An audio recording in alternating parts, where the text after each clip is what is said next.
नमस्कार सगळ्यांना. तर संध्याकाळचे वाजले 8 तरी ते बघू शकताय मस्त अशी कांदा भजी चालू आहेत. इथे बनवले आहे मस्त अशी कढी. मस्त अशी आपल्या कढी भजी बनवायचे आहेत. तर कढी झालेली आहे. तर ही भजी आपल्याला कढीमध्ये सोडायचे. तर मस्त असे गरमागरम भजे, कांदा भजे. तर आज आहे बघा गुरुवार. तर म्हणलं मिस्टरांना आहे उपवास, तर म्हणलं उपवास सोडायला मस्त अशी कढी भजीच बनवू. तर कढी ना आपली उकळलेली आहे.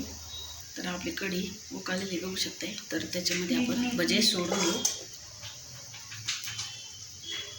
तर कढी भजे मस्त लागतात बघा. करून बघा आणि खाऊन बघा. तर वरून टाकू अशी थोडीशी कोथिंबीर मस्त अशी.